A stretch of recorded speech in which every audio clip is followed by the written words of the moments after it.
In the Karkardooma court. अभी court enter नहीं किया है, आज मिसलेनियस काम है कि बाहर वाली सारी जगहें। Every district court in Delhi has its own atmosphere. Her court की वाइब अलग होती है, हर कोर्ट के तौर तरीके भी अलग होते हैं, वहाँ पे आपको क्राउड भी अलग तरीके का ही दिखता है। And this was Karkardooma court, special for me also because I did my first internship out here. और आज हम कुछ वही चीज़ करेंगे जो चीज़ मुझे अपनी फ़र्स्ट इंटर्नशिप में सबसे बड़ी क्वेरी दिखी थी। आज एक बहुत छोटी सी बात है बट मेरा स्पेसिफिकली आपको बताने का मन है, क्योंकि मुझे लगता है बहुत लोग ऐसी छोटी छोटी क्वेरीज पूछते हैं, इसमें कोई इतनी बड़ी बात नहीं होती, लेकिन कई बार हमें लगता है कि मुझे ये चीज़ क्यों नहीं पता। I don't want any of you to feel like that.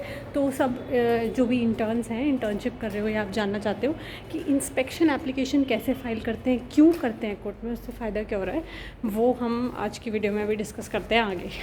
Video के आगे के सेगमेंट में मैं आपके हर एक उस डाउट को क्लियर करना चाहती हूँ जो भी आपका इस एप्लीकेशन से रिलेटेड है। बट उससे पहले ये इन्फॉर्मेशन कन्वे करनी बहुत ज़रूरी है, सिर्फ 90 सेकेंड्स के लिए, कि आपको अनअकैडमी की तरफ से स्पेशल क्लासेस मिल रही हैं एब्सोल्युटली फ्री, टेस्ट भी मिल रहे हैं absolutely free if you are a law student and if you are planning और preparing for the judicial services examinations, that is the PCSJ exams. ये स्पेशल क्लासेस एक्चुअली इनके top educators देते हैं जो कि हर सब्जेक्ट से रिलेटेड स्पेशलाइजेशन एक्वायर किए हुए लोग होते हैं, जैसे CRPC, IPC, CPC, कोई भी सब्जेक्ट हो सकता है जिसमें आपको प्रॉब्लम है। इनफैक्ट अगर आप जुडिशरी के लिए प्रिपेयर नहीं भी कर रहे हो तो आपको अपने लॉ स्कूल एग्ज़ाम्स के लिए प्रिपेयर करने में या वैसे ही सब्जेक्ट को समझने के लिए ये स्पेशल क्लासेस बहुत काम आएंगी। साथ में ये सीरीज़ भी हैं, दैट इज़ ये टेस्ट हैं, सैटरडे संडे को अलग तरह के टेस्ट्स हैं, हर एक दिन अलग अलग सब्जेक्ट्स पर आपको स्पेशली क्यूरेटेड टेस्ट मिल रहे हैं अपने आप को एनालाइज करने के लिए। इनफैक्ट कई बार हमें क्विज़ेस जैसे कॉम्पिटिशन्स में भी पार्टिसिपेट करना होता है, उसके लिए भी ये क्लासेस, ये टेस्ट्स बहुत इंपॉर्टेंट हैं। लिंक आपको डिस्क्रिप्शन बॉक्स में मिल जाएगा, और अगर आपको ये एक्सेस करना है तो आपको कोड यूज़ करना पड़ेगा VLOGISH, जो आपको अपनी स्क्रीन पे भी लिखा हुआ दिख रहा है। यही कोड डिस्काउंट के लिए भी एप्लीकेबल है और यही कोड फ्री मटेरियल को एक्सेस करने के लिए भी। पता है, मुझे आज भी याद है जब मेरा लॉ स्कूल में फर्स्ट ईयर में इंटर्नशिप पे फर्स्ट डे था, I think it was after the second semester, I was in Karkardooma district court and there the first task that was given to me, the interns that were present there was first to read CPC books from the library, Karkardooma courts library, and there were a few questions given कि ये सब क्या होता है, ये क्या होता है। उस टाइम मुझे CPC के बारे में कुछ भी नहीं पता था। तो शाम को दोपहर के बाद एक सिंपल टास्क मिला, दोपहर का टाइम ही था, कि जो एसोसिएट कोर्ट फाइल को इंस्पेक्ट करने जा रहे हैं आपको उनके साथ जाना है। उन्होंने बोला कि ऑर्डर्स लिख के आना है और वहाँ पे आपको ऑब्जर्व करना है कि क्या हो रहा है। तो हम लोग गए। पहले उस टाइम पे तो मुझे ये भी नहीं पता था कि ये एल्मद, रीडर, इन सब का इनका नाम क्या है, इनको किस नॉमेनक्लेचर से बुलाते हैं और ये हो क्या रहा है। So the first thing the associate did when we went to the court of एल्मद वाज, उन्होंने इंस्पेक्शन एप्लीकेशन पहले से ही अलाउ की हुई थी, बट मुझे पता नहीं था कि उन्होंने अलाउ करवा रखी है। मुझे ये भी नहीं पता था कि इंस्पेक्शन एप्लीकेशन को अलाउ कराना पड़ता है, तो बहुत कन्फ्यूजन हुई। मुझे लगता है आप लोग को इस कन्फ्यूजन से ना गुजरना पड़े तो मैं एक बात बताती हूँ। अगर आप कोर्ट रिकॉर्ड को यानी कि कोर्ट फाइल को कभी भी इंस्पेक्ट करना है, first thing that you have to do is prepare an inspection application for inspection of the court file. Thereafter you need to give that application to the court, concerned court.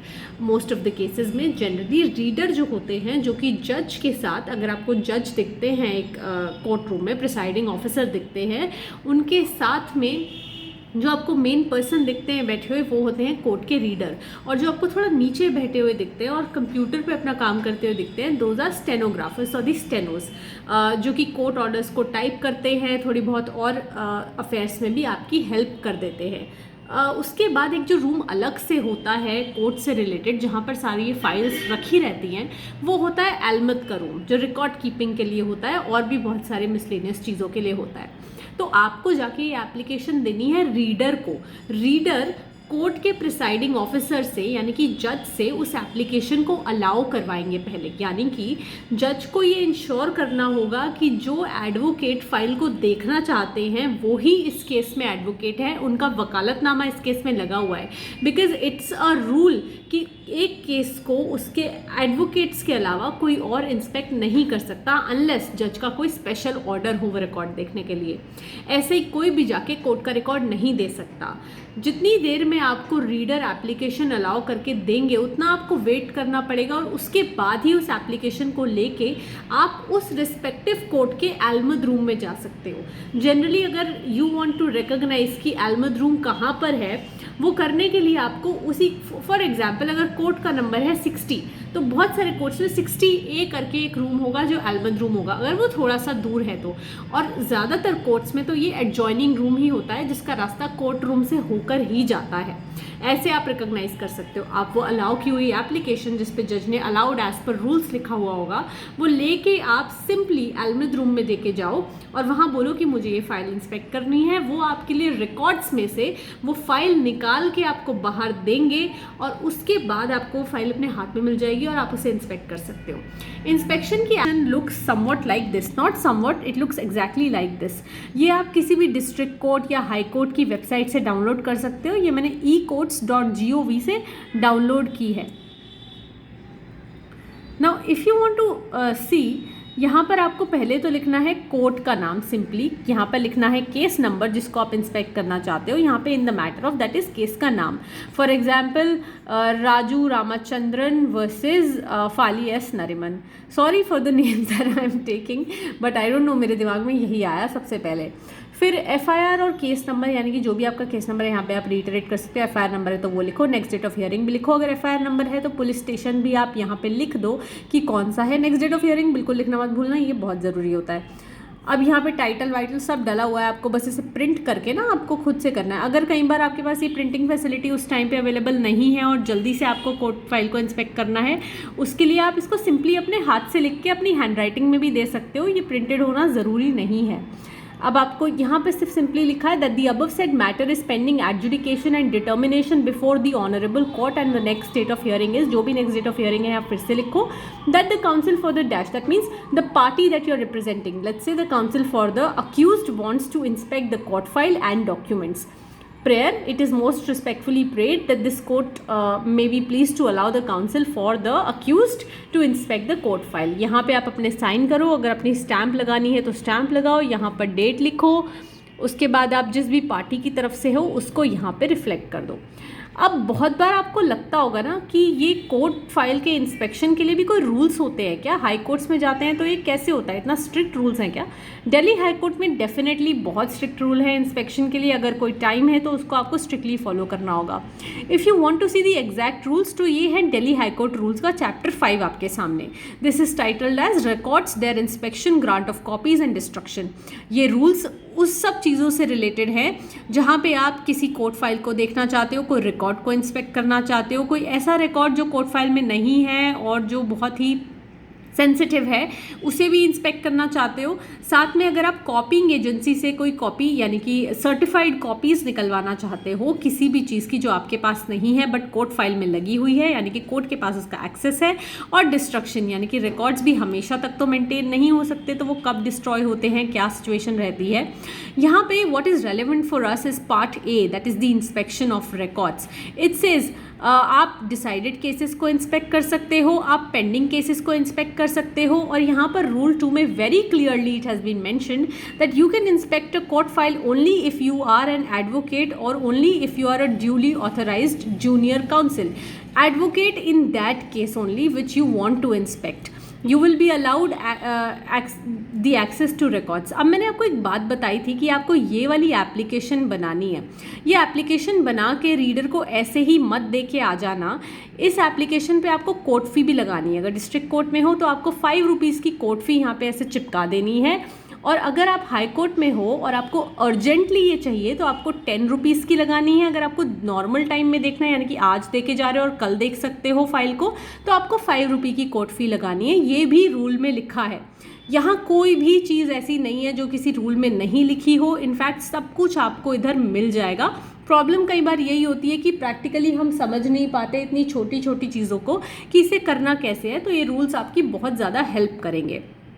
यहाँ आपको fees के बारे में भी exactly बिल्कुल ठीक से लिखा हुआ दिख रहा है। और अगर कोई गवर्नमेंट एडवोकेट होते हैं यानी कि एडवोकेट जनरल या पीपीज़, उनको ये फ़ीस देने की ज़रूरत नहीं होती क्योंकि उनका खर्चा गवर्नमेंट उठाती है। ये भी आपको पता होना चाहिए। अब दिल्ली हाई कोर्ट में आप सिंपली ये जो एप्लीकेशन होती है, बहुत सारे लोग कंफ्यूज होते हैं कि हम डिस्ट्रिक्ट कोर्ट्स में तो रीडर्स को दे देते हैं, बट हाई कोर्ट्स में ऐसा नहीं होता। हाई कोर्ट में आपको इंस्पेक्शन के लिए एक अलग से डेजिग्नेटेड एरिया दिख जाता है, वहाँ पे आपको ये एप्लीकेशन दे के आनी है। वहाँ से वो आपकी फ़ाइल अपने आप निकाल के आपके लिए रख देंगे जो टाइम उन्होंने बताया है। जनरली 10 AM और 3 PM के बीच में आपको ये देनी होती है एप्लीकेशन, बट अगर आप अर्जेंट हियरिंग करना चाहते हो यहाँ पे उसका टाइम आपको अलग से दिख रहा है यहाँ पर।